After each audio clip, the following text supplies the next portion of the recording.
Please welcome to the stage, Martin Sharp. So would you agree with me that today, in this modern society with digital and everything's being connected, we're all living incredibly busy lives?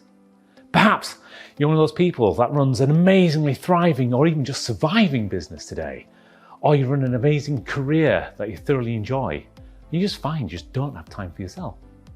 Potentially, you're in a place where you like to spend time with your friends and your family. You like to help them, but you find yourself getting really frustrated and disappointed when you just can't be there for them. Potentially, you're in a place where you just can't do what you need to do for yourself. You find that even your conscious desires and wants are being put up to one side, let alone the unconscious necessities that your body needs.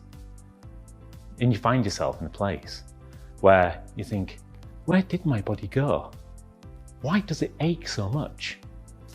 Or like me, why is it just so hard to even get out of bed? You see, you only die once, but you should live every day. Hi, I'm Martin Sharp. I'm a multi-award-winning consultant, coach, speaker and author, and you guessed it, I'm a busy man as well. And this was me in 2014, 5 years into running my own seven-figure business, helping businesses all around the world transform from their 6, 7, 8 and 9-figure business transformations. And when I wasn't that, I was spending my time with my loving and supportive family, giving them a wonderful life full of amazing experiences and fantastic lessons. The problem was, that left very little time for me.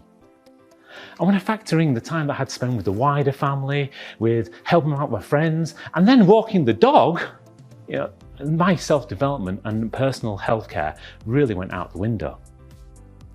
Now, have you ever noticed that sometimes it takes a real shock to put you into some kind of action? Well, this was my shock. This shocking photo was taken of me back in 2014 over the Christmas period where I spent 4 weeks with my family in Orlando, Florida. I was there with my wife, my 3 kids, my mum and dad came as well, and a friend. I kind of realised after I saw this photo, I got moobs. Not just moobs, my moobs bigger than my wife's boobs. I was 24 stone, 154 kilograms. And once I let myself realise that, I suddenly realised actually there's lots of other little things like, the aches and the pains that I kind of just passed off as just getting older. The fact of my lower back problems that I thought was just caused by being at the computer all the time and in so many meetings. Let alone the fact that during that holiday, I was even being denied access of taking my own children on roller coasters because I couldn't fit in the seats. When you couple that with the fact that I had to roll over to get out of bed, I couldn't do kayaking, which is a sport I've loved since I was in the Scouts as a kid, and I could no longer do cycling, I kind of realised something had to change. I had to get the fitness and health that I desired and learn how to keep it that way. Have you ever had one of those moments where you said you're going to change? Well, I did. I got myself a gym membership, I got myself a personal trainer, I downloaded the diet plan from the internet, I was walking the 10,000 recommended steps a day. The thing was, I was putting all this into MyFitnessPal as well, just so I could make sure I could track everything, because I had read on the internet that I needed to have less than 2,400 calories. But if you've got to have less calories to be good, then a bigger deficit should be better, right? But have you noticed sometimes that you just make excuses? And the thing was, with me, that's where I was. The gym membership hardly went used other than seeing the personal trainer once a week. And even then, I'd find a reason not to do it. Because, you've got a client deadline on one hand, you've got problems coming in on the other hand, let alone the fact that you might not even be in the same city, county or country to be able to go to the gym. So I'd find I'd just cancel at the last minute and wouldn't make a difference. And then when I was away on business trips, I was there, I was making change happen. I was there, I was building rapport, I was enjoying myself, and none of this ever got logged. None of the amazing dinners, none of the fabulous desserts, and don't let me tell you about the quantity of drinks. So I tried something different. I joined a karate class with my daughter. And when I was down in London, I went to do kickboxing with some friends in their personal gym there. I tried all sorts of bits. I tried diets, so many different diets. I tried the South Beach diet, the Weight Watchers diet, the Mediterranean diet, the Atkins diet, the volumetric diet. I went to accountability groups. I even created my own accountability group. And I spent thousands to try and shift the weight of my bulging frame, but nothing would work. Nothing could marry my commitment to my family, my friends, or my clients with just getting myself fit and healthy again. That wasn't until I got to spend time with the world's online leading health and physique consultant. And he said to me, you have to find the mental strength to change and make this one of your highest values for that to succeed. But what did that really mean? Did he mean that I have to start putting myself first? Because, I've got commitments, I've got family, I've got friends, I've got my clients to deal with. But, suppose if I don't do something about this now, then I might not be around anymore to be able to help my family or my friends or my clients. And then where would they be? So, I think he's right. I can't work on myself alongside everything else. I've got to live on my highest values to work on myself for everything else, for my family that I love dearly, for my friends that I love spending time and supporting, and for my clients who just needed their results. So that's it. I set out on a mission. I had a plan. I knew what I was going to do. I got a professional, created, personal, custom health and nutrition plan, specifically designed to my body. I was going to run this the way I would run any other business transformation. I was going to make it a success, which meant that I had to muster the resources that I needed. So I started work trying to figure out how I was going to fit this plan into my already hectic schedule, regardless of where I was, whether that's a luxury gym in Dubai, whether that's a rooftop gym in Prague, whether it's a basement gym in Bucharest, or even my local gym at home. I was going to make this work. And in that first 12 weeks, I saw myself drop 10 kilos. That's 22 pounds. I hadn't managed to drop 10 kilos in the previous 5 years. And in 3 weeks, I managed it. So I continued working at it. I was doing further learning and adaptations. I was working out how to get my nutrition right, how to exercise in various different places, even if there wasn't a gym. And I found that over the next 3 months, I managed to drop another 7 kilos. And that was it. I was finding my suits no longer fitted. I just looked like a kid playing dress up in his father's clothes. So I had to start changing my wardrobe on a regular basis. And people would just walk past me now that I've known for years because they no longer recognized it. In that first year, I dropped 40 kilos, despite the client engagements, despite the traveling, and despite the COVID lockdown. Now, would you agree then that sometimes in life, you have to put yourself first? To be selfish, to be selfless. So today, I no longer just exist in life for others. I'm now living my life for myself. I can cycle for miles if I choose, and I do. I can do handstands when I want. Not entirely sure when that's going to come in handy for a meeting. However, I know that my youthfulness and my reinvigorated self does come in really well by making sure my clients get their transformations. And that's what I love doing today. I love nothing more than helping my clients being able to work through their health and fitness challenges and be able to come out the other side and achieve their goals. But the thing is, you've got to find your highest value. You've got to find that passion, that drive, that thing inside you, that mission that you're going to put yourself on and make yourself do something that you've never done before, something that's going to make you succeed. When was that last time you had that drive? When was the last time you had that passion? Maybe it was the time you learned how to drive. Maybe it's when you were moving house. Possibly it's that time when you set up your own business. Or maybe you're pushing yourself that big promotion. Whatever it was, that fire came from within and it made you do something, it made you be a success. Just like Matt. Now, Matt was working on himself because he wanted to achieve a life goal. He wanted to write a book that would help other armed forces people transition to Civvy Street. Or like Sarah. Sarah dreamed of climbing mountains again, even though she was incredibly busy and didn't even have the time to sit down, and her body just ached so much. Or like James, who actually pinned his transformation on the fact that he wanted to serve his clients even more and spend even more time with his loving and active family.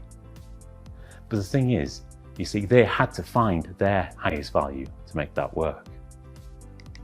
And even if you have made the time, even if you have found your highest value, there are some things that you just can't change, okay? So for example, your genetics. You are born with a set of genetics that are going to control how you are. You're also born with an age. Now, we don't have to act our age, but your age is a contributing factor that you can't change. And biologically, you are born with one gender, either male or female. Now, while these things all have an impact on our body, we have got so many things that we can change and we can control in life. We control the lifestyle that we live, we control the nutrition that we feed ourselves, we control the recovery periods we give ourselves, we can control the time we spend moving, we can actually control the motivation we put behind the whole lot of this. And all these things can have an active effect on your body, on your health, and on your mindset and lifestyle. Now, as I was going through my transformation and people started to recognize what was going on, they kept asking me, how did I do it? How did I get to where I am today? And kind of looking back, I realized there's only 6 key things that I had to do. 6 key things that gave me made me fit for life. So I created the Fit for Life formula. Now, with the Fit for Life formula, these 6 things are really easy to do. So the first thing you've got to do is you've got to get yourself excited. Because when you're excited, you can do anything, right? You can put the energy in and you can go on that final journey and make things actually happen for you. Because that's what it is. Going from where you are today to where you want to be. But like with any journey, you can stumble along the way. You can get lost. You might find parts that are really hard. And if you aren't excited, then you won't put the effort in and you'll fail. And you put it to one side and give in. The next thing you need to be thinking about is actually, how do you change your understanding about this? Because you need to know what, you need to know why, you need to know how. So that is getting yourself educated in a new lifestyle. And it's not a case of just blindly following instructions. Would you agree that change is the only universal constant in life? Yes or no? Because, the only constant is change. And if you're not in a position where you've educated yourself, then what happens when you have to go and do something different, something that's outside your routine, something that you didn't anticipate, and you have to make that split-second decision. And that's a decision where you could go one way and really help your health and fitness, or another and potentially hinder yourself and get derailed. Now, after we've kind of gone through the whole idea of being educated, you next need to think about things that you're going to put in your mouth. No, not that thing, okay? We're talking about the edibles here. Now, when you think about your edibles, this is anything that you're going to stick in your body, because this is your meals, because your body doesn't know any different. All it sees is a series of fatty acid chains and different types of molecules, and it breaks them down to basically into nutrition for your body. Now, when you get into this, you kind of realize that you spend years fueling your body. So you've got choices. You can fuel your body the wrong way, or you can fuel your body the right way. And it's not just about quantity. Quantity is just one measure in the whole lot. You've got to think about the quality of your nutrition, the types of nutrition, the timing that you take your nutrition, because all these things will have a massive effect on how your body will grow and develop. We've talked about the calories coming into your body. We can also think about the calories going out of your body as well. And that literally is the exercise that you're going to be performing.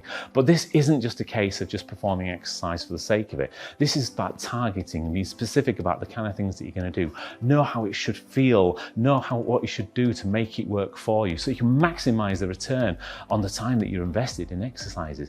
And then also know what the alternatives are, because you don't know where you're going to be. You might be in a place where you need to change what you're doing to suit where you are now. Also, it's a great way of being able to take control over your fitness routine, because let's face it, we don't all like being told what to do we? We're then into this position where we need to start thinking about, how do I get ourselves prepared? Because you've all heard the saying, fail to plan to fail. So you need to be prepared every single day, because like we said, it's an investment in time, and time is the one commodity you cannot get back. So would you agree with me that you want to maximize your return on investment in time? Make sure that you get the most bang for your buck in every single way. And that means that not just the time you're investing in eating well, in training well, but actually in preparing and making sure that you're ready to do those tasks at that point in time. Because if you're ready for it, then you know you're going to make the best out of it. Which brings us to the next part really, which is if fail to plan to fail gives you the big picture, Then if it ain't in the diary, it don't get done. Gives you the minutiae you need to do. And that means you need to be equipped and ready to actually for the day ahead that you've got there.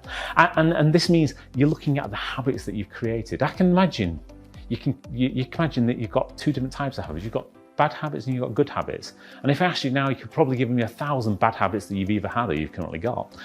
But could you actually name all those good habits you've got? And the reality is you're building good habits. You're going to be building great habits. But that all comes down to just learning 4 key skills. 4 key skills to build great habits going forwards.